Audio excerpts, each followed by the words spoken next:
우리가 마태복음 24장, 25장으로 왔는데요. 24장과 25장은 제자들과 함께 감람산에 올라가서 하신 말씀이라 감람산 강화다 이런 별명을 가지고 있습니다. 그럼 감람산에서 예수님께서 어떤 말씀을 하셨는가? 세상의 종말에 대해서, 심판에 대해서, 재림에 대해서 이런 말씀들을 하셨습니다. 그래서 요한계시록과 더불어서 우리 기독교의 종말론에 아주 중요한 골격을 형성하고 있어요. 그래서 우리들은 소계시록이다 이런 별명까지 붙이고 있습니다. 자, 이렇게 감람산에서 이 말씀을 하시는데 제자들의 질문이 있었어요. 어느 때에 예루살렘 성전이 무너집니까? 돌 위에 돌 하나 남지 않을 정도로 예루살렘 성전, 성벽이 무너지게 되는데 사람은 항상 그렇거든요. 그게 언제일까? 이거에 관심을 갖는 겁니다. 자, 예수님의 답변은 저는 좀 신학적인 용어를 좀 써서 미안한데 이게 이해를 돕기 위해서 쓰는 거예요. 예언의 복합성이다 이런 말을 씁니다. 그러니까 제자들이 예루살렘 성전이 언제 무너집니까? 라는 질문은 사실은 예루살렘 성전이 무너지는 것뿐만이 아니라 세상의 종말이 언제입니까? 이걸 묻는 거였습니다. 이 질문에 예수님의 답은 복합적인 예언성을 가지고 있다. 예언의 복합성을 가지고 있다. 이렇게 해석을 한다는 겁니다. 어렵죠? 쉽게 말씀을 드릴게요. 그러니까 예수님께서 답변하신 이 답변 속에는 예루살렘 성전이 무너지는 것만 말씀하는 게 아니라 미래적인 장차 예수님께서 재림하실 때 도래할 하나님의 나라, 그 심판의 때, 재림의 때, 그때에 대한 얘기도 같이 동시에 하고 있다는 거예요. 자, 지금 제자들은 예루살렘 성전이 무너지는 것과 세상의 종말을 한 사건으로 보고 있는 겁니다. 근데 한 사건이에요? 아니란 말이에요.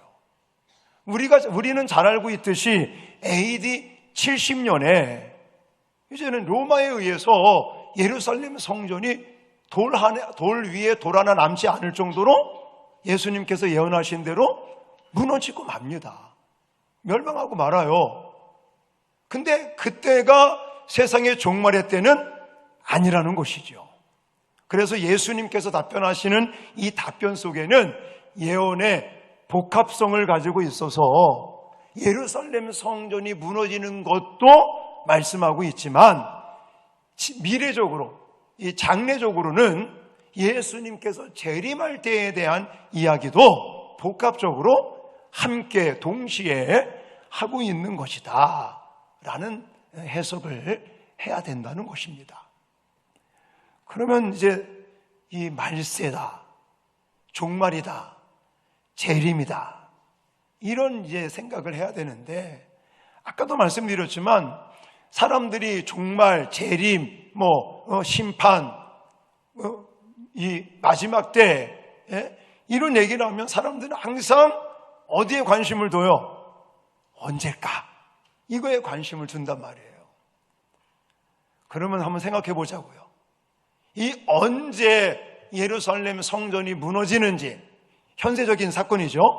또 미래적으로 예수님께서 재림할 때, 종말의 때, 심판의 때, 그때가 언젠지 그게 중요하겠습니까?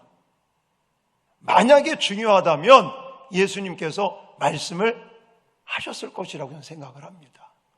이게 유대 문학과 우리 한글 문학하고 사실 같습니다. 어떤 면에서 같으냐? 중요한 얘기는 어떻게 한다고요? 반복한다는 거예요. 반복. 한 얘기를 이게 너무너무 중요하면 또 하고 자꾸만 하신다는 거예요. 성경이 그렇게 되어 있고 우리나라도 마찬가지. 우리나라도 자녀들을 키우고 자녀들을 양육하고 교육시키면서 뭐 일을 시키면요 중요하잖아요. 그러면 한 얘기 또 하고 반복해서 계속하고. 저 어렸을 때 방학을 하면요 어머님이 서울 임원회로 이렇게 갔다 오라고 보내셔요. 제가 막내 아들입니다. 그러면 이제 어머니께서 은규야 남부 터미널에서 버스에서 내리면 딴 데 가면 안 돼. 오락실 가면 안 돼. 꼭 거기 시계탑 밑에서 이목이 달려. 막내 아들 잊어버릴까 봐. 지금 생각해 보니까 어머님이 걱정이 되는 거예요. 막내 아들 방학해서 서울 이제 동생네 집에 보내는데 혹시나 뭐 서울 가서 무슨 일이 생길까 봐. 하여튼 서울 가기로 한 날서부터 직행버스 태우기까지 은규야 시계탑 거기 절대 딴 데 가면 안 돼. 오락실 가면 안 돼. 이러시면서 그게 중요하다고 어머니 생각하시는 거죠. 마찬가지로 성경을 연구하고 성경을 읽다가 보면 중요한 얘기는요 계속 반복적으로 말씀하셔요. 예를 들어서 아브라함에게 하나님이 어떤 복을 주십니까? 내가 너와 함께 하겠다. 내가 너를 붙들어 주겠다. 내가 너에게 복을 주겠다. 하늘의 별과 같이 땅의 모래알같이 자녀의 복을 주고 너가 동서남북을 바라보고 밟는 땅을 너의 땅으로 주겠다. 너를 복의 근원이요 축복의 통로로 삼겠다. 근데 그렇게 아브라함에게 약속하신 그 언약을 이삭에게 하십니까 안 하십니까? 똑같이 또 하시는 거예요. 갱신이라 갱신. 언약의 갱신. 예? 또 야곱에게 또 안 하십니까? 아니에요. 또 아브라함에게 했던 그 언약의 약속을 이삭에게도 똑같이 하시고 이삭에게 했던 그 언약의 말씀을 야곱에게도 똑같이 말씀하시고 신약으로 오니까 예수 그리스도께서도 제자들에게 또 반복적으로 말씀하시고 이 성경을 통해서 저와 여러분들에게도 반복적으로 주시는 줄 믿으시기 바랍니다. 그러니까 성경에 언제냐 이 얘기를 안 하시는 거는 뭐다? 중요한 게 아니다라는 거예요. 근데 우리는 자꾸만 관심을 어디다 둡니까? 언제지? 궁금해. 근데 사실 생각해 보시라고요.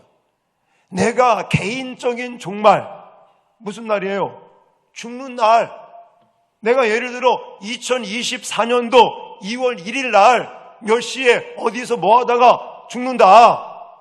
그걸 안다고 생각을 해봐요. 살 것 같습니까? 행복하게 죽을 것 같습니까? 천만의 말씀이에요. 내가 언제 어떻게 죽는다를 알면요 사람 못 사는 거예요. 만약에 이 지구의 멸망, 우리가 말하는 예수님 재림하는 날, 옛날 있었잖아요. 다미선교회라고. 10월 28일 날 예수님 재림하는 종말의 때가 왔다, 온다. 그렇게 이 시한부 종말론을 믿는 자들이 어떻게 했습니까? 학교 안 가요. 학생인데 학교를 안 가. 때려치고. 일을 더 직장에 가던 사람이 직장 때려치고. 예수님 재림 맞이해야 된다고 하얀 옷도 입고 10월 28일 날 모여가지고 나팔 불 때 찬양하다가 예수님이 연기하셨어요. 안 오셨어. 성경의 그 어디에도 내가 언제 몇 시에 어디로 온다라고 말씀을 안 하셨어요. 그리고 그때에 대해서 관심 갖지 말고 그때 징조가 이러니까 준비해라. 이게 중요하다는 얘기인 거죠. 그래서 우리가 24장, 25장 또 뭐 나중에 계시록 같은 말씀들을 보게 되면 사실 언제냐 이게 중요한 게 아니기 때문에 성경에서는 그런 이야기들을 하지 않고 있다. 그거에 관심 갖지 말라. 내일 개인적인 종말을 맞이하든 죽음을 맞이하든 아니면 우주적인 종말, 예수님이 재림하실 그런 종말을 맞이하든 무슨 상관이에요? 내가 지금 하고 있는 목사는 목회 성실하게 충실하게 잘 하고 있으면 되는 거고, 여러분들 각자 하나님께서 주신 환경 속에서 성실하게 하나님이 맡겨주신 일들을 수행하다가 주님 오시는 그 시간, 우리는 들림마다 재림하시는 우리의 신랑 되시는 예수 그리스도와 함께 천국에 입성하면 되는 줄 믿습니다. 그렇지만 그때가 언젠지는 중요하지 않지만 징조에 대해서는 말씀을 하고 있어요. 그 징조에 대해서 말씀을 하면서 우리에게 강조하는 말씀이 있겠죠. 그런 것들을 하나하나 소개를 할 건데, 아까도 제가 일부 예배 때 말씀드렸지만 이걸 원래 4가지가 나오거든요, 본문에 보면. 근데 그걸 다 하면 시간이 너무 많이 가기 때문에 오늘은 2가지만 했는데도 오늘 예배가 20분 넘어서 끝났어요. 그러니까 좀 여유 있게 하기 위해서 오늘 2개를 공부하고 다음 시간에도 2개 공부하고 이렇게 하도록 하겠습니다. 자, 세상 종말의 징조에 대한 이야기. 자, 첫 번째는 거짓 그리스도가 출현한다라고 말씀하고 계십니다. 미혹하는 사람들이 증가한다는 건데, 자, 4절 5절을 읽겠습니다. 4절 5절 시작. 예수께서 대답하여 이르시되 너희가 사람의 미혹을 받지 않도록 주의하라. 많은 사람이 내 이름으로 와서 이르되 나는 그리스도라 하여 많은 사람을 미혹하리라. 아멘. 여기 보니까 미혹을 받지 않도록 뭐 하라고 그래요? 주의해라, 조심해라 라는 뜻이죠. 그러면서 5절에 보면 많은 사람이 내 이름으로 와서 내가 그리스도다, 내가 재림주다, 내가 메시아다, 이렇게 하는 사람들이 한둘이 아니라는 거예요. 지금 우리나라 대한민국에만 내가 그리스도다, 내가 재림주다 이렇게 주장하는 사람들이 몇 명이나 될 것 같습니까? 130명이 넘습니다. 우리나라에만 메시아께서, 그리스도께서, 재림하신 그리스도께서 130명이 넘어요. 많기도 하죠. 누가 진짜인지 모르겠어? 미혹한다는 거예요. 내가 그리스도다 하면서. 자, 미혹한다는 단어의 뜻을 제가 사전을 찾아봤더니 플라나오라는 단어를 쓰고 있고, 뜻은 속이다, 잘못 인도한다, 이런 뜻을 가지고 있어요. 종말의 때에는 거짓 그리스도가 적극적으로 믿는 자들을 속여서 파멸에 빠지게 만든다라는 의미를 가지고 있는 것입니다. 그러므로 조심하셔야 돼요. 마지막 때에 사탄은 우는 사자와 같이 삼킬 자를 두루 찾아다니고 있다라고 성경은 말하고 있습니다. 이는 성도들로 하여금 믿음과 진리에서 떠나게 하여 유리하는 자들로 만든다는 말입니다. 우리 주변에도 너무너무 많아요. 대표적으로 우리 여기 강서구 있지만 사하구에 넘어가면요, 신천지가 바로 있습니다. 옛날 우리 교회에 있었던 바로 3m 도로 앞에 신천지 야고보 집합 본부가 있어요. 또 거기서 옛날 왜 에덴 공원, 그 하단역에서 왜 조그마한 에덴 시장도 있고 공원도 있고, 거기에 보면 옛날 강촌이라는 볼링장도 있었고 또 그 음식점 이런 게 있지 않았었습니까? 그곳이 하나님의 교회, 일명 그 안상홍 증인의 세계 복음화 협의회 이런 간판을 가지고 지금 얼마나 사람들을 미혹하고 있는지 모릅니다. 참고적으로 이 안상홍 증인의 하나님의 교회 세계 복음화 협의회라는 단체는, 이단 단체는 1964년도 안상홍이라는 사람이 자기가 재림주라고 주장하면서 만들어진 이단 집단입니다. 사실 신천지보다요 더 세력이 많습니다. 어마어마하게 많아요.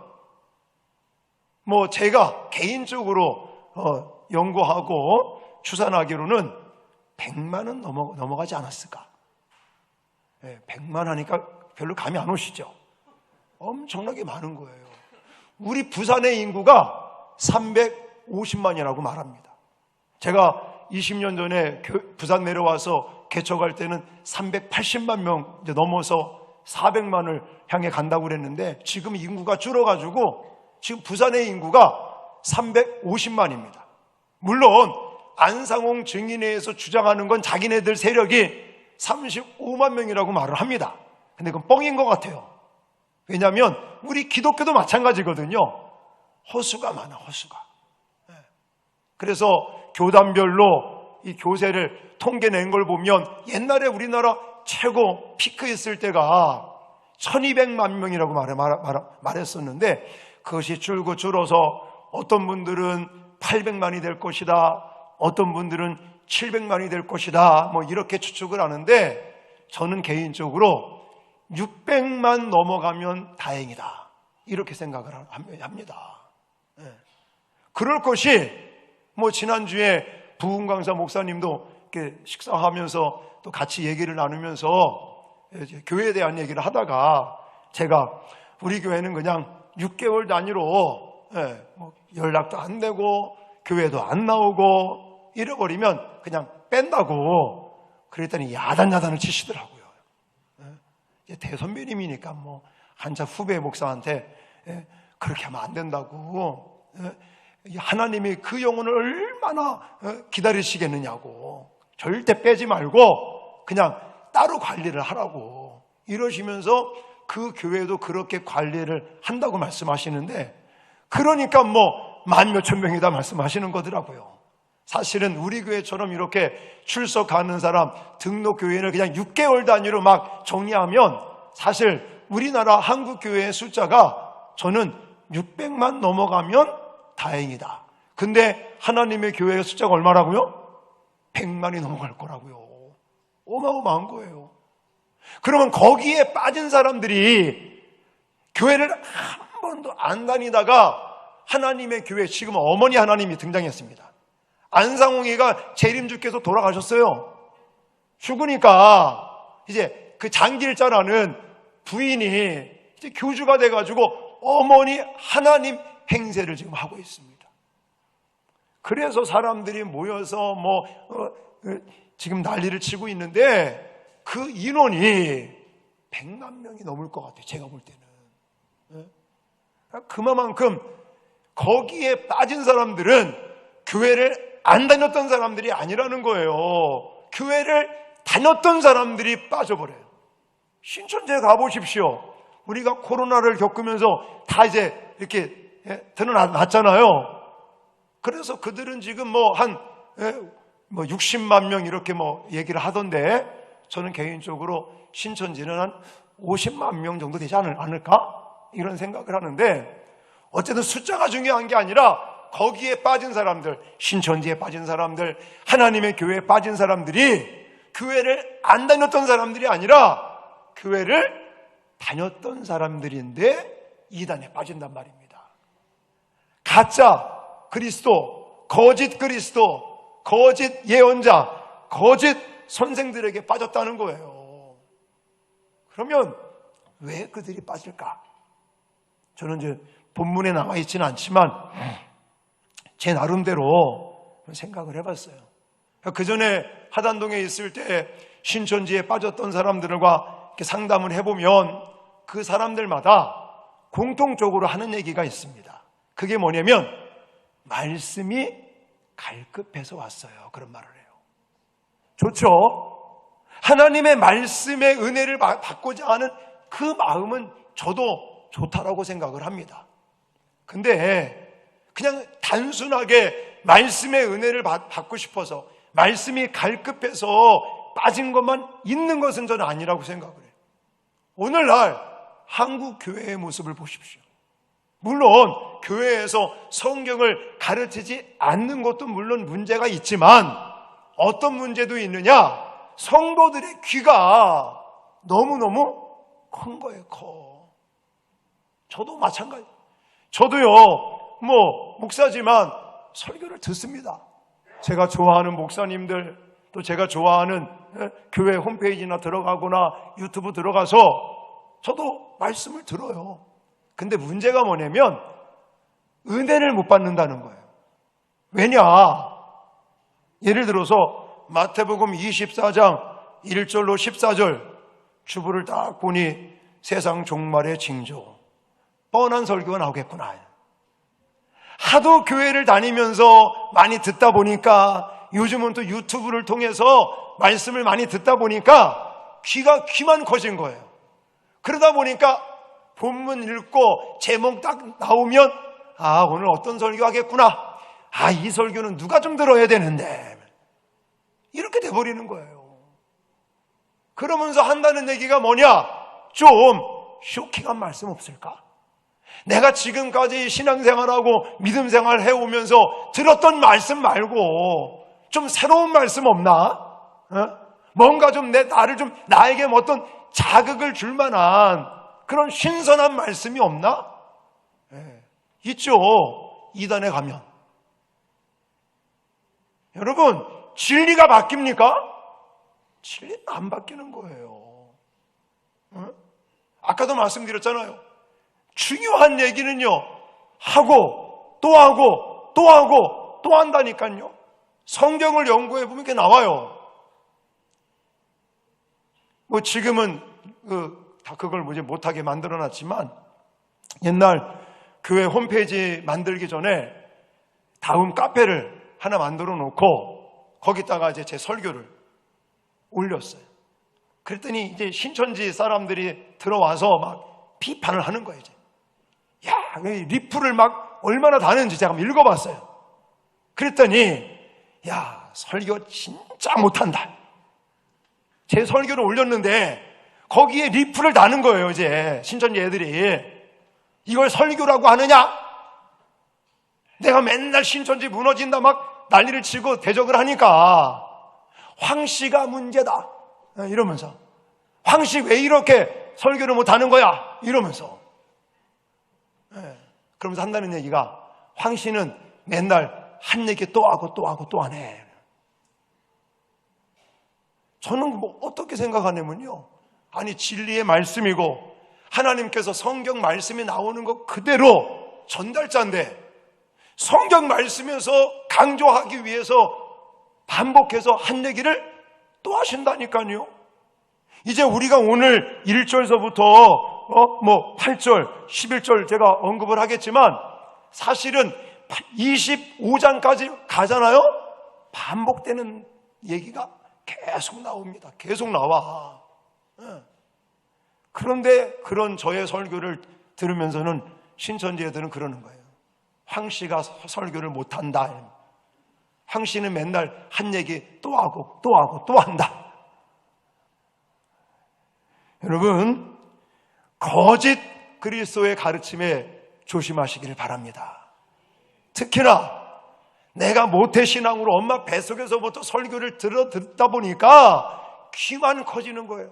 그래가지고는 식상한 설교 들었다 이런 마음 갖지 마시고요. 오늘도 선포되어지는 이 말씀이 하나님이 나에게 주는 생명수의 말씀이다. 제가 그렇다고 그래서 목사가 설교 준비 안 해도 된다 이런 거 말씀드리는 게 아닙니다. 목사는 정말 금식해 가면서 목숨을 걸고 설교 준비하고 은혜스러운 말씀을 준비해서 또 성령을 의지해서 증거해야죠. 근데 그렇게 함에도 불구하고 성도들의 귀가 너무 커지니까, 귀만 커지니까 뭔가 좀 쇼킹한 말씀, 어떤 자극적인 말씀, 좀 신선한 말씀, 내가 들었던 얘기 아니고 좀 안 들었던 말씀. 아니 진리가 한 얘기 또 하고 또 하는데 어떻게 다른 얘기를 하느냐고요. 여러분들 지금까지 우리 교회 와서 신앙생활 하시면서 제가 본문 읽어놓고 딴 얘기하는 거 맞습니까? 전 자신 있게 말씀드릴 수 있어요. 황 목사는 성경 본문 읽어놓고 내 얘기 안 하는, 제 설교의 1순위가 그거예요. 본문에 충실해야 된다. 본문에서 하신 말씀만 잘 전달해야 된다. 그러므로 여러분들, 우리의 어떤 말씀을 듣는 그런 이 자세가, 내가 한 얘기 또 한다, 반복적인 얘기를 또 안 해, 또 뭔가 좀 감정적이고 어떤 자극적이고 좀 신선하고 좀 쇼킹한 말씀이 없을까? 그거는 이단에는 있다니까요. 진짜 배기에는 진리의 말씀이 반복되어서 증거될 수밖에 없는 거다. 이런 말씀들을 좀 드리고 싶고, 그렇다면 어떻게 이 가짜 그리스도, 거짓 선생, 이 거짓 선지자들을 구분할 거냐? 오늘 본문에 그런 얘기는 나와 있지 않지만 성경에서 강조하는 게 뭐냐면 기준을 제대로 잡아라. 기준을 가지고 있으면 되는 거예요. 이게 진짜인지 가짜인지 기준을 제대로 세워야 되는데, 이 기준이 뭘까요? 성경 말씀. 근데 요즘은요, 조심해야 될 게 뭐냐면 이단들도 마태복음 몇 장 몇 절, 계시록 몇 장 몇 절 갖다 붙이니까 이게 성경적으로 답하는 것 같아. 그래서 성경만 가지고는 안 됩니다. 거기에 뭐가 보완이 돼야 되냐면 오직 예수로 구원받느냐, 아니면 다른 뭐가 있느냐라는 거예요. 신천지에는 누가 있어요? 이만희가 있어요. 안상홍 증인에 거기 누가 있습니까? 안상홍 죽었는데 어머니 하나님이 또 등장했어요. 네? 여러분, 그러므로 우리가 기준을 세워서 영적인 분별력을 갖추어야 되는데, 그것에 가장 중요한 것은 성경 말씀입니다. 그래서 우리가 맨날 교회에서 성경을 읽으십시오, 또 성경을 들으십시오, 또 큐티 묵상하십시오, 또 암송하십시오, 또 공부하십시다, 필사하십시다, 이 말씀 운동하는 이유가 바로 그거 중에 이유가 여기 하나가 있는 거고요. 거기다가 지금 많은, 옛날에는 안 그랬는데 요즘은요, 교묘하게 예수도 믿어야 된다. 하지만 그거 가지고 완성이 아니다 라고 하는 이단들이 많기 때문에 기준이 두 개가 돼야 되는, 하나님의 말씀, 성경, 거기에다가 오직 예수냐 아니면 뭔가 붙느냐, 이것을 여러분들이 생각하시면서 기준을 세우시고 영적인 분별력을 갖고 이 마지막 때가 될수록, 이 세상의 종말에 가까울수록 거짓 그리스도가 출현하고 더 증가되는 이런 추세가 많아질 것이니 우리는 주의하고 조심하여 기준을 반드시 제대로 세워서 이런 영적인 분별력을 가지고 믿음 생활 하실 수 있기를 주님의 이름으로 축원합니다.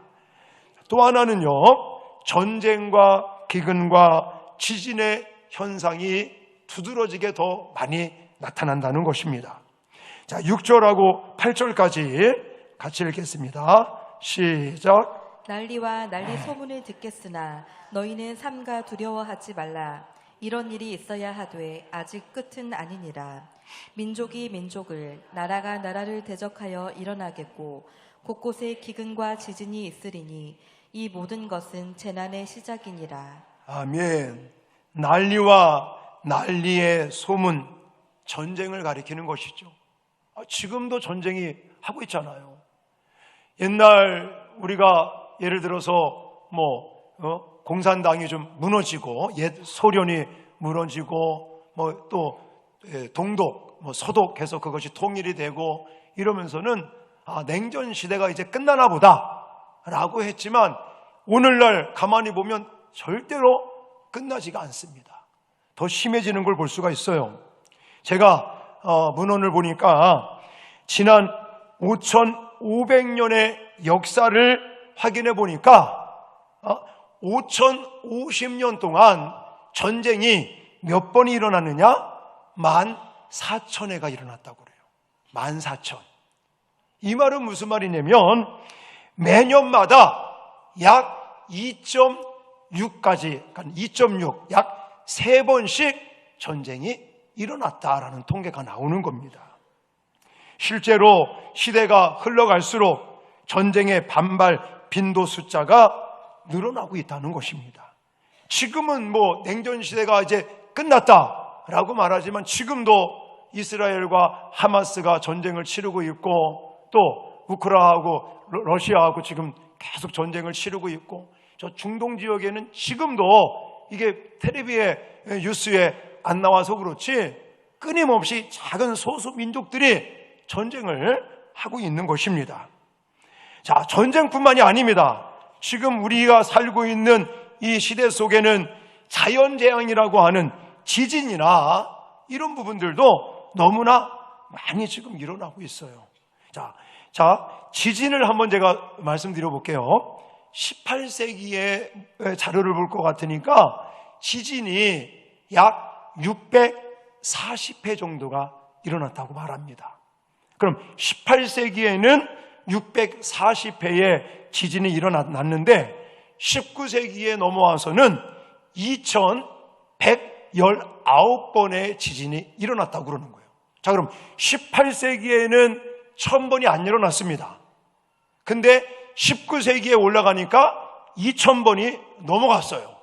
그러면 20세기에는 이 지진이 얼마나 일어났을까? 2만 번 정도가 일어나요. 2만 번. 그러면 21세기에는 어떻게 될까? 말할 수 없다는 거예요. 예? 지금 18세기에는 640번, 19세기에는 2100번, 20세기에는 2만 번, 10배가 뛰었습니다. 21세기는 더 많다는 거예요. 자, 이 얘기는 예수님 재림과 이 종말 우주적인 세상의 심판의 때는 점점 가까워지고 있고 반드시 일어난다. 어떤 사람은요, 에이, 그게 어떻게 일어나냐고 이렇게 말을 하는 사람이 있어요. 전혀 무관심한 사람이 있어요. 제가 지금 이렇게 종말에 대한 얘기를 하니까 어떤 사람은 전혀 그거는 내 때는 일어나지 않을 것이다. 나하고는 상관이 없는 것이다. 라고 말하는데, 물론 우주적인 종말은 우리가 빠른 시일 내에 일어난다라고 말할 수는 없겠죠. 그러나요, 개인적인 죽음, 개인적인 종말은요, 사실 언제 올지 모르는 거잖아요.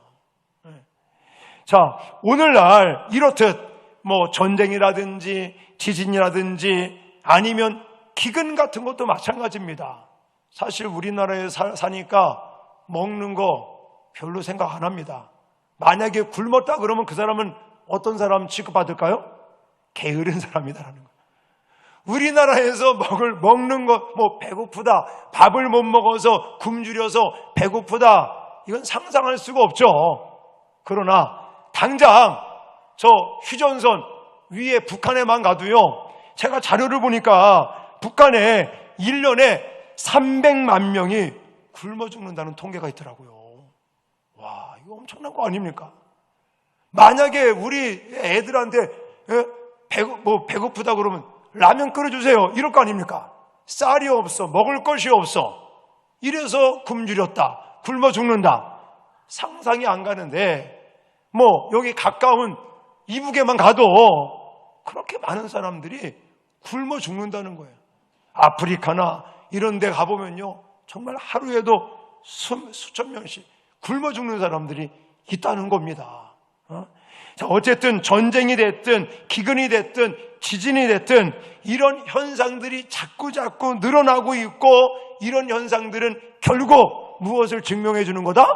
예수님 재림할 날, 재림의 때, 언젠지는 모르지만 그 때는 중요하지 않지만 반드시 우주적인 심판의 날, 예수님의 재림의 때가 우리에게 한 걸음 한 걸음 다가오고 있다라는 것을 성경은 말씀하고 있습니다.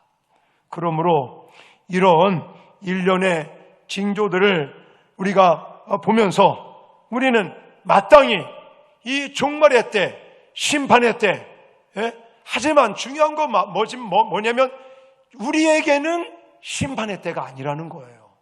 우리에게는 그 종말, 재림하시는 날이 멸망의 때가 아니라 무슨 날이다? 구원의 날이다.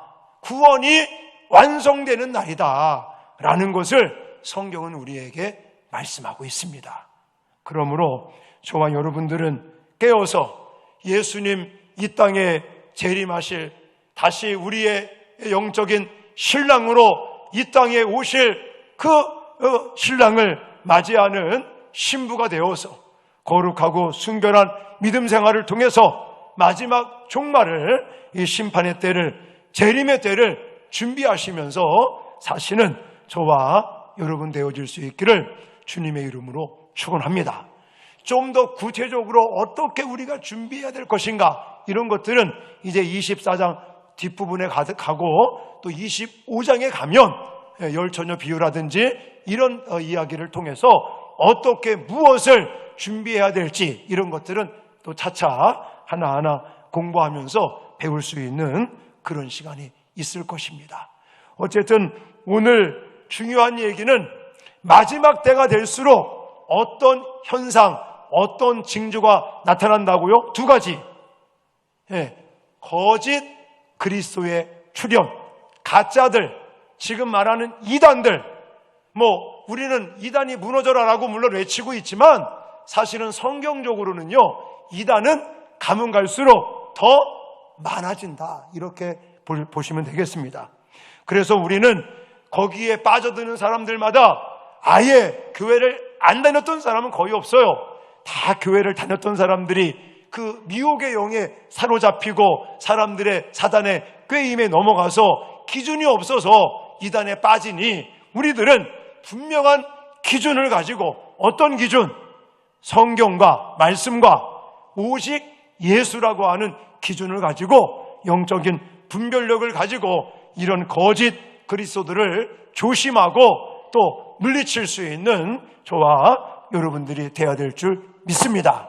그러면서 전쟁, 기근, 또 이런 지진 같은 자연재해 같은 이런 것들이 또 점점 증가되면서 나타나니, 그럴 때 우리가 두려워하지 말고 걱정하지 말고, 다음 시간에 또 말씀드리겠지만 우리를 핍박하는 세력들은 더 많아지지만 그거에 대해서 우리는 기죽지 말고, 그 마지막 때가 되면 우리는 구원의 날이 완성되는 것이기 때문에 담대하게 복음을 전하면서 마지막 예수님 그 심판, 종말, 재림의 때를 준비하시는 저와 여러분들이 되어질 수 있기를 주님의 이름으로 축원합니다.